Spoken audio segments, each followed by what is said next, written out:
Well, how about Chris Christie? Chris Christie. Okay, that's a good topic. Yeah. What's for lunch? Oh, that's right. He can't eat a lot anymore. Well, he had I was thinking this week about media and how companies can do media well. And you can either do it big, like Chris Christie just did with an almost 2-hour news conference, where he started off by saying, I come here to apologize to the people of New Jersey. Or you can do it smaller, which sometimes has a huge impact.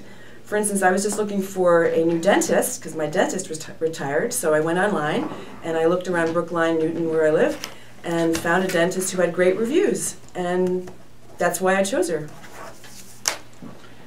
That's good. So is that part of your training? To train people to do that, to do searches? Well, to do searches, but also to think about how they can get their story out best. And what does your company have to say that's new? And what products do you have that are new? What innovations do you have that are new? And how can you get your story out? Right. So can we peel that away and give them more fundamentals? Yes. First of all, always have a plan. Even if your plan is just 1 minute long, have a plan. Always know your one sentence, which is the topic of my book. What is your one sentence? Because if you don't have your one sentence, you don't have your message. And what is your story? Always know what your story is before the reporters or somebody else defines your story. So make it simple.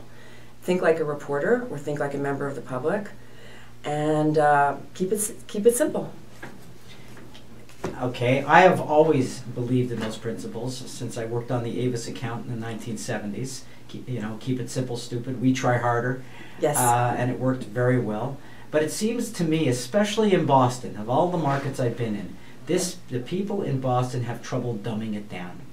They have trouble not just dumbing it down, they have trouble understanding how the consumer can wants to interpret the message versus how the deliverer of the product or service wants to deliver the message of what they do. What they do is not important to people as much as what it does for others. And they have, so I think sometimes people get too smart for their own good. That's what I'm trying to tell you. And they think the answer to it is detail. And when it comes to, I guess, taking in messages, it's not about detail, correct? Yes. And I agree with you about Boston. There's something that if you go into a meeting, if you don't speak in really long words, then you're considered not as smart as the other people in the room. But just like you say, when you go... And if you're glib, you're from New York. Yes. Yes.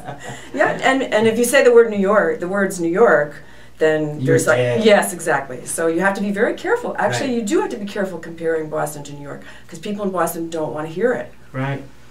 And I agree with you about always think about your customers and keep it, and it's not even... It's more just making it accessible to people. And we have a lot of smart people in Boston. How do you say what is in your brain in a way that people can absorb?